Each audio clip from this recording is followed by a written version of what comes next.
Yo guys, it's slyroh. You already know that today we are starting a brand new playthrough as I'm going to be playing Raging Loop. I am excited for this game. This is a game that came onto my radar way back when I was playing Nausea a couple years ago. And then I put it off, and then when I was playing Inescapable at the end of last year, somebody in my comments brought it up again, and I was like, you know what, I should get around to playing that. And so that time is now.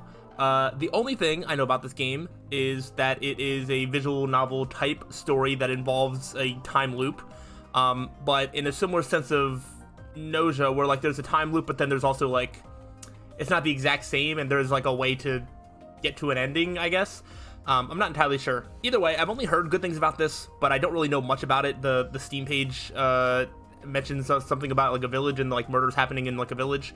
So that is the entire context that I have of this game. I believe this game came out in 2017, or at least that's what it's listed on Steam. So, you know, but I had never really heard much about this game, but I'm really looking forward to it. I don't think I have anything else to set up, so yeah, let me know if you're interested in this series, and make sure to like, comment, support, all that good stuff. You'll get a new upload of this every single day, except for Saturdays, which I usually use for other videos, but 6 days a week, some Raging Loop content. Let's get into it and see how this goes. I don't really know what I'm in for. Oh, it's like only in Japanese, there's no English dub. Okay, well then I guess I'm gonna have to read. Ew, reading sucks. And using my voice. I bid you welcome to the world of the visual novel Raging Loop. I am nobody special, honestly. Simply consider me part of the interface. Refer to me as Rikako. You're most likely playing this game for the first time, and I'm here to explain a few things about it. I sure am. Work is quite strange, you see. It's recommended that the uninitiated take time to read everything here. Those uploading their gameplay should at least read the 4 video and sharing section. Oh, okay. I feel called out. Okay. If you read until the end, you'll find a sexy CG doesn't exist. We truly do live in a society, a hard society. How sad. Now, where should I begin? I mean, I'll just, yeah, about everything. Let's just read about everything. Let's see everything that we need to know. Raging Loop is a visual novel. Alright, that I knew. Much like with regular novels, the story is told through text, and the enjoyment comes from reading it. If you are familiar with the party games Werewolf and Mafia, this visual novel bears a close resemblance to those, but keep in mind, it's just that, a resemblance. I haven't played those a lot, but I do like the concept of Werewolf and Mafia. Sincerest apologies to those who are hoping to play an eternal game of Werewolf and 20 super AI Rikakos. We can bleed for you truly, how sad. I like this game's little sense of humor so far. But it's not merely a novel. As you carry on, you will sometimes come upon choices which affect the story. It's quite amazing. Characters have lively visual depictions as well as voices. Make it easy to immerse yourself in this world. Enjoy the voices to the fullest extent, or simply avoid bothering your neighbors with the sound of anguished screams. Please consider using headphones. So it's obscenely lengthy as well. So please take care not to be drawn in so thoroughly that you begin losing sleep. Also, you may be aware of this already, but Raging Loop is based entirely around fabricated murders and horrific scenarios. It's tailor-made for all you fans of suspense, thrillers, horror, and mystery. Of course, this is a work of fiction, so it has nothing to do with real people, groups, and incidents. It also includes fictional details about academic matters such as history, religion, mythology, science, and medicine, relying upon it during exams, which is 0 points outside. Lastly, we do not endorse replicating the crimes and cruelty depicted in this work. Yada yada yada. There's nothing to worry about as long as you differentiate between reality and fiction. This is, after all, fiction. I'm sure you are intelligent enough not to conflate things that happen in the game world with things that happen in real life. So enjoy Raging Loop to your heart's content. I sure will. I hope that it's not going to be too annoying that I'm just going to be talking over the speaking, because they're not speaking a language that I understand. So hopefully I have the volume balanced out where it's just not too bad there, but we'll see. If I have to adjust it in the future, then so be it. All right, what's about special functions? I want everything set up for me as much as I can. Let me tell you about Raging Loop special functions. The story branches out in ways so complicated it might be hard to follow, but there's no need to worry if we have included a handy function called the scenario chart. You can access it anytime by simply opening the menu, giving an overview of the scenario. And that's not all. Using the chart allows you to move to any chapter you've already been to, anytime, anywhere. Okay. Now, there's no need to save at every choice you come across. You can simply go back and choose again, so there's nothing to worry about. Okay, that sounds really neat. The scenario chart function will be explained again when you have to use this, so don't worry if you don't quite understand it. I feel like that's one of the things with Inescapable. There was like multiple endings and whatnot, but there was like no way to know like what choices you need to do differently to get different endings. It sounds like this is going to clearly lay out like what things you need to do differently to get different, I don't know, about different endings or different like story branches or something like that. So that's really handy. Next up, keys. While branching in the story happens immediately when you make a choice, and none of them start taking effect further down the line. However, some of the choices can only be unlocked when you have specific bits of information called keys.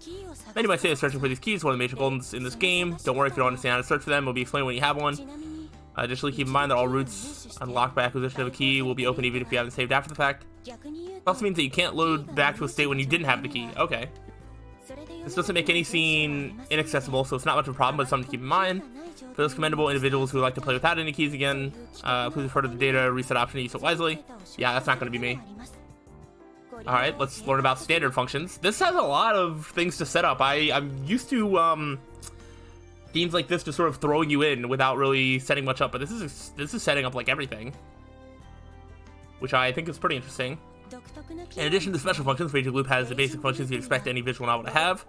You can hide the text window, see the backlog, load, save, skip, read text, skip to the next choice, and so on. Saving and loading work as they normally do. There's an autosave function as well, but it only saves each time you enter a new chapter, so don't rely on it too much. Please save manually whenever it feels appropriate, whether you've read to a part that calls for it or you're about to use a scenario chart. Okay. Next are the options. Options allow you to change the volume. Yeah, okay. I know how options work. Okay. Timing on you. Oh, a sheep. Hello, sheep. Alright. About videos and sharing, what do you have to say? That I'm allowed to do it? Or that I'm not allowed to? Are you gonna sue me? Let's find out. This visual novel, meaning the story, events, and conclusions are very important. Because of this, it would be very troubling if someone uploaded everything to the internet. I'd be sad, very sad. Then again, we do understand those who want to enjoy the work with many other people. Because of this, we have set a guideline for how far we would like you to upload. What? This range covers the whole first main route and a little extra. Specifically, you can only upload until the choice at 4, infiltration queue, entering the village. That's a lot, just so you know. I'm sure you have enough content for your uploads. I think it's a bit too much. Uploaders who read everything aloud might get a sore throat. Please don't overdo yourselves, alright? Also, if you intend to upload, please use the reminder function. If you have it, set it on. When you reach the time to stop making a video, Strange Sheep hops onto the screen and says, end of the line. We'd be grateful if you stop recording when you see him and try theorizing and arguing instead. This function is currently set to off. Are y'all gonna snitch if I just like play the whole game? Are y'all gonna report me to the developers and get me thrown in jail? You wouldn't do that to me, would you? You wouldn't do that to me, would you? I'm gonna trust you guys to not snitch on me. Alright. They're not gonna remind me when I reach this point. So if I just happen to forget about this rule, I don't want you to hold it against me, okay? Alright. Hopefully we're clear. Let's continue. If you wish to change it, please go to the introduction. Come here again. I'm sorry, I already forgot what you said. I think I'm good though. I think I remember everything else though. That sure took a while. Thank you kindly for reading this far. My thoughts and opinions on that are, I'm not gonna have any spoilers in the thumbnails or the title, so it's gonna be clearly numbered. If you are clicking on a video, you know what you're getting into. I'm sure the developer is just like, we'd rather people pay for the game and make money off it this way, but also this game is like 7 years old, so they're probably not making a lot of new, you know, they're probably not getting a lot of game purchases nowadays, except for from me, but you know, either way. Alright, anyway, let's begin the story. Beyond the pockets of mist and hazes of blood, at the end of the ever-repeating despair and grief, please come and witness the truth of the werewolf village with your own 2 eyes. I need to learn. Alright, so everything's like at the bottom of the screen, right? But I like plugged in my controller, and now I need to know. Oh, okay, cool. I was like, I need to know what buttons do what. I think I kind of want to actually turn down. Can I specifically turn down? Now wait a minute. How? Hello? How do I get to the sound? Does it just? I can't even pick sound as like an option. All right, I had to click on it.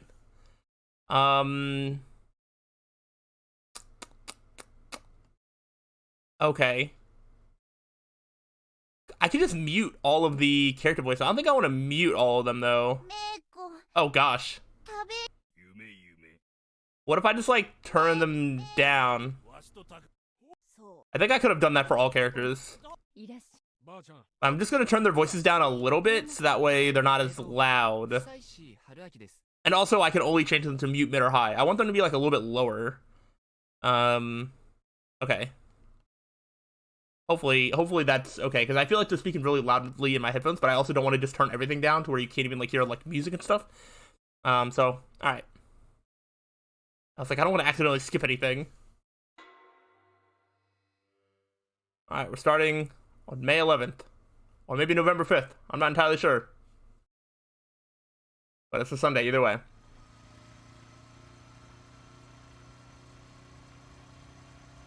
I don't really know what to expect. I closed it on the side of the road and killed the engine.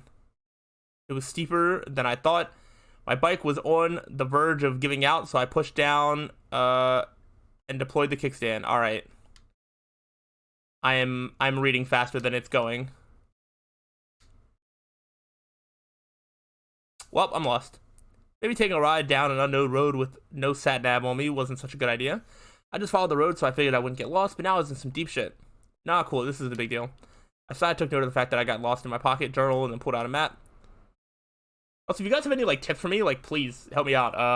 I mean, anything that you want me to know without spoiling. Suddenly, Rush memories flitted into my mind. Ooh. Do I need a specific key, or is that, like, 4 keys to do that? Interesting. Forget it. Somehow kept myself from, remembering those things. After all, I'd gone on this trip to forget. Enough of that. I gotta focus on what's happening right now. Life is simple, just like this road. It's dark and there aren't any guides, but that means all you gotta think about is whether you go forward or back. Going back was an option in this case, so I just moved forward. Maybe I should just, like, mute the character voices. That way, if I'm just gonna talk over them anyway. Is that bad? Let me know if you guys, like, hate that. I think I'm gonna make the executive decision right now. I think I am actually going to just mute all the characters. Alright. Okay, I was like, what is the... Oh, okay, so that's what the chart looks like. So we can already see that we have a branching path, and we could go back there once we have enough keys and whatnot. Okay, cool. Still, I wanted to know where I was, at least, so I looked down at my map. It was all Greek to me. Last time I'd seen a sign, it was still light out, meaning that I'd gotten lost after the sun had set. It was my own fault for just guessing which intersections I had been passing through, and that it'd take me 2 hours to conclude I was lost. Crazy to think that just 2 hours of aimless driving got me almost completely surrounded by mountains. They extended as far as the eye could see. If you looked at the scenery upside down and shook it, it's unlikely even a shred of civilization would tumble out. Besides the asphalt below, my sweet ride, and the lamppost above, the first one in a while, mind you, there was nothing man-made here. The pocket map I had wasn't detailed enough for me to figure out where I was. Guess I'll just keep driving. I'd go as far as I could. Worst comes to worst, I could just camp at the side of the road. Alright, nothing bad will happen here. 2 hours later, I deeply regretted ever thinking that. Basically, camping wasn't an option. This mountain road has no side to camp on. A dump truck I'd passed barely even fit on it. I also had my first close encounters with wild forest animals. I'd already seen 2 boars and 3 deer in those 2 hours alone. One of the deer had run parallel to my bike while intently staring at me, and I had no idea what to think of that. That is terrifying. I felt like it could smell my fear and did it just to make it worse. How dare the thing do that to a human? We're the kings of this planet, damn it. I'd have to remember to eat some venison once I came back to civilization. Anyway, camping out here is a bad idea. I'll end up either as either roadkill or animal food. Yet I didn't back out. Why? Because I'm a pretty warped sort of guy, and I won't pretend otherwise. That was actually the reason why my once comfortable relationship had gone awry, and why I'd gone on this stupid trip. Still, despite acknowledging that, I chose to keep moving forward. It wasn't like I'd find a place to stay if I went back. I was actually starting to think that this experience might make a good conversation piece sometime down the road. It was really getting late at this point. Where would these roads take me anyway? Definitely not some creepy village. It'd probably be disappointing. Soon enough, the road became flat. I was out of the mountain pass. The forest remained abundant, though, so I still didn't see much. Even so, the street lights and signs were enough to make me feel like I was again nearing civilization. Was street lights the right expression for a light in the forest? I'd have to look that up. As the road grew less rugged, I realized just how exhausted I was. All this bike handling had left my hands really sore, too. I really had to rest. Suddenly, I saw something unexpected. Powerful, colorful, artificial lights. A convenience store? Ooh. Fresh Marky. Yes, that's exactly what it was. It was next to an intersection between the road I was on and another. even thinner road that could probably only support a single car. The sea of trees ended, giving room for the majestic child of our consumer society. Yeah, that was an exaggeration. Apparently even a damn store was a big deal for someone who just stepped out of the wild. It was called Fresh Marque. I've seen several of them a few times during the day. It's probably a local franchise. The building didn't look all that old. At least the parking lot looked a lot smoother compared to the roads. This is a pretty weird place to build something like that, though. Was that close to a settlement, or did they actually make a profit off of lost travelers? I just asked that or something. The local shopkeeper was bound to know what was around these parts, not to mention I was thirsty. Yes, let's go get a drink. I was walking by a weird chime sound. It looked like a normal convenience store. There were goods on the shelves, the counter on the left, and... Whoa! The worker at the counter was so mean-looking, it was scary. She was imposing, she was so imposing, I wouldn't have doubted if someone told me she was in charge of some ladies' army corps. Hey! That's supposed to be a greeting? It was so damn cold, it actually gave me chills. Was this store shadier than it appeared? Was I about to be stupidly overcharged? Was this how the place made a profit? By taking advantage of lost people and basically beating them out of their money? Ugh. Shit, that was scary. Clearly, the Wonderland had only just begun. Woohoo! I sure was excited for the beating. I grew more nervous and less enthusiastic by the second. I braced myself, but she just looked down at a magazine in her hands. Oh, she was just a slacker. Slightly disappointed, I walked around the store. Slightly disappointed? What did you want? It was about what you'd expect. There was a small shelf with energy drinks, followed by some stationaries, travel goods, sanitary stuff, electro. There were sweets that came with toys, a shelf of cup ramen and dried food, a fridge, a freezer, it all looked normal. It was late, so the daily dish and packed lunch section was completely empty. The only special thing about this place was a section full of unpacked vegetables you'd expect to see at a green grocer's. Maybe all rural convenience stores are like this? I was slightly surprised by that, but there weren't any local fine foods or anything, so all in all, it was an unremarkable store, if you ignored the clerk anyway. I took a drink and brought it to the register. Also, can you not just let somebody, like, work a convenience store and, like, make their money? I don't know what kind of standards that you need them to live up to, but you need to chill. Ha! Yep, she really was the highlight of this place. What kind of clerk smokes while dealing with a customer? You're actually buying? Yes, I was actually buying. She was a clerk, and I'd be her god, the customer. Oh my gosh. I hate him. I hate him already. The customer's always right and all that jazz. 126 yen. Didn't even scan it. The exchange was at the mercy of the clerk. God is dead. Maybe I had to get mad at her? Can I ask something? Can I speak to your manager? Huh? I'm kind of lost right now. I quickly turned meek. Where can I find the nearest town? There. Don't you have a map or something? We don't. Man, this woman. I'm not sure I believe that. Convenience stores often get asked for directions. You must have a map handy. Is that a rule? Well, we don't have one. Go back wherever you came from. I've been lost for a few hours now. I don't think I can keep it up for much longer. People on the floor or something. You had to be joking. I appreciate the sentiment, but I'd rather be on my own way. Are you sure you can't help? Alright, just wait. Clerk put out a smoke in the ashtray and went to the staff-only area. Came back in no time. What should you have? Found it. So she did have a map, of course she did. Even more ill-tempered than usual, the clerk started giving an explanation. This here's the store. Go to the north of the crossroads. You'll find no overpass soon enough. Cross it when you come to a fork next to a China Polder. Turn right, then head straight. Oh, on this road? What of it? There's nothing there. There's a settlement. It's just not on the map. Do you know any other places? There's Fujiyoshi, but it's 2 hours to a mountain pass. This one's about 30 minutes away. Fujiyoshi seemed to be a village. It didn't look too far away, but the road leading to it was a huge branching mess. It was clearly just a paved mountain pass. I'd had enough of those for one day. I'd probably just get lost again. I'll go to that one then, thank you. Money. Excuse me? You didn't pay for the tea. Get 500 yen. Ding Russell jingle! Why'd you put the change in the collection box without asking me? Having too many coins to pay, ain't it? That was a hell of a line. I casually thanked her, grabbed the plastic bottle of tea, she didn't give me a bag by the way, and left the store. Could have asked for a bag, if you really needed one. I drank the tea in the parking lot and looked up at the moon, obscured by clouds, but still bright enough to outshine the light of the convenience store. The cook put me in a bad mood though, so I didn't enjoy the sight. I threw the bottle into a nearby trash can and aggressively drove away. Yo, as the main character, I hope we die. Following the directions, I crossed the overpass and arrived at the first fork in the road. The byway she told me about was really narrow. I probably wouldn't have noticed it if not for the tall boulder standing there like a roadside shrine for some traveler or deity. Turning carefully, I got on the road. A minute later, I found myself in an even worse wilderness than before. A veil of dead leaves covered the ground. Tall grass sided the path, and the sky above was blocked by overgrown shrubs, making it feel like I was passing a wooden tunnel. The road itself was a huge red flag. It was a wonder why I didn't just turn around. The exchange from before might have pissed me off more than I thought. Still, I really didn't expect the road to just end. Oh, it happened about 15 minutes in. The view ahead suddenly turned strangely dark, and a split second later, the bike tipped forward?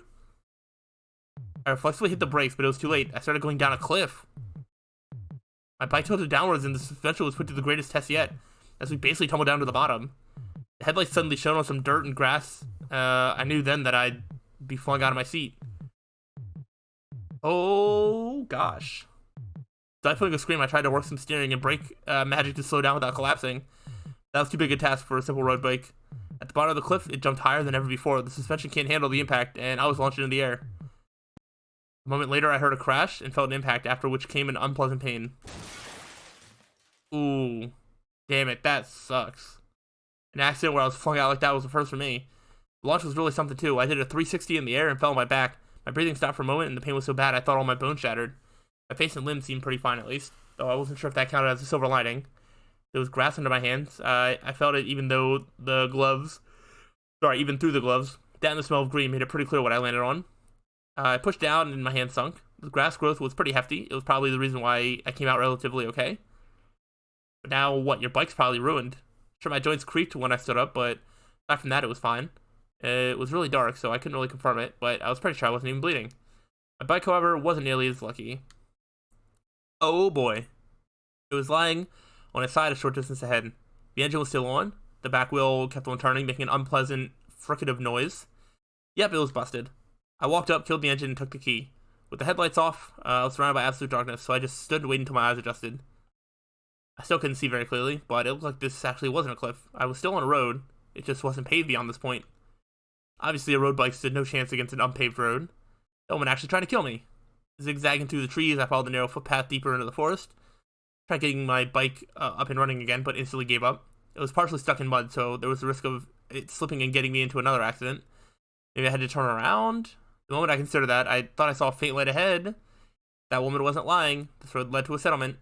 Was I close? I reached in my jacket's pocket, took out my phone, and opened it up. As you'd expect, I was out of range.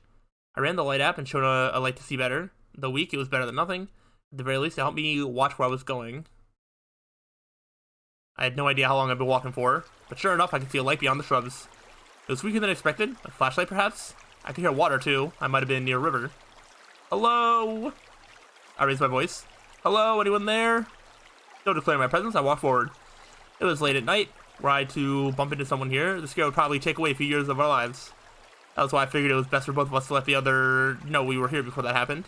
However, there was no response. Could they not hear me over the rapids? Hello? I showed my light ahead and realized I'd made it to an opening. Sure enough, there was a river, or a stream rather. I could see slightly more than I had while surrounded by trees. Straining my eyes, I saw a rocky river beach in the shallows. The light I'd seen was on the other side. From what I could tell, it was either a lantern or a flashlight, and it was close to the ground. I didn't see any people, though. Is this a dead body? No one responded to my shouting either. I wasn't excited about it, but I decided to step into the water. The cold water quickly soaked my shoes and socks. I could have taken them off, but I figured that crossing a river barefoot at midnight was a bad idea. Man, was it cold. I put my phone back in my jacket. I needed both my hands free in case I fell. Not stopping or backing down, I walked toward the light. It suddenly became deeper. The water reached my knees now. That was too close for comfort. Feeling the bottom with my toes and balancing myself, I somehow avoided losing my footing. The flow was fiercer than I'd expected. If I slipped and fell, I'd probably be washed away. It suddenly hit me. I was doing something really weird, but it was too late to back down. Putting my hands on the boulders and carefully checking what I was stepping on, I gradually made it to the other side. Then, with an unpleasant wet sound in my every step, I walked up to the light. I could already see it clearly. Yep, it was a flashlight lying on the ground for some reason. There wasn't much space here. It was a narrow riverbank with a cliff right beside it. As you'd expect, I didn't see or sense anyone nearby. What the hell? Though old, the flashlight was working fine. The strength of the light told me the battery was pretty full. That meant that someone was actually using this tonight, or rather, until just a few moments ago. That was the most logical conclusion. It obviously wasn't left here yesterday afternoon or evening, and yet the user was nowhere in sight, and I was near a river. Did something bad happen? Did the flashlight's owner step into the stream and get swept away? That's the most likely and worst possible scenario. However, the flashlight was left there, practically buried in the pebbles. It didn't seem like someone placed it there to light things up. It was the dead of night. There was no way you wouldn't notice dropping your flashlight when it was so dark. Right, the fact that a light source was left in a place like this was strange by itself. With that considered, what was going on here? What if someone heard my stupid shouting and decided to lure me in with the lights so they could ambush me? Where were they attacked from? Above? Hello? Oh, I heard a voice the moment I looked up. The rock cliff was actually made by several boulders. There was a face peeking from behind one of them. Hello? Wow, person, you surprised me. That was my line. Sorry, could you pick that up for me? The voice was feminine. Finally realized what was going on. So you dropped this? I picked up the flashlight and pointed at the source of the voice. Ah! High-pitched voice, thunder hands shooting the light. Sure enough, it was a young woman. It's so bright. Oh, sorry, this is me, by the way. That's creepy. Don't shout out from below like that. I'm actually a bit lost. I think a bit is something of an understatement then. Yeah, I thought as much. Is this a settlement? That's a difficult question. Can you help me out at least? Help? I just need a place to hide from the rain and wild animals, that's all. Standing on a boulder, the young woman made a pensive face. Wanna come to my place? And that was the conclusion she'd arrived at. Her face told me she was 100% serious. Place, my place. By that, she surely meant a house, a settlement. Can I know I asked for help and all that, but I'm actually desperate enough to not hold myself back. Huh, as a man? Yes, I mean, no, as a living being. I spent the last few hours aimlessly driving around, only to fall off my bike. I'm dead tired and at my wit's end here. Oh dear, then what kind of living being would I be if I just abandoned you? And so I was saved. Oh, the beauty of living beings looking out for each other. Alright, I think I'm going to stop it here because we are soon going to transition into, maybe whatever the settlement place is. We've met somebody, we haven't died, there wasn't a dead body. Everything is all well and good. Although I don't know how we're going to ever get out of the settlement. That's probably the point of the game, we probably aren't. But I am interested to see more. If you are enjoying this and are interested in more of this game, let me know. But I'm going to go ahead and head out, and I will see you all on the next time. So, till then, peace out.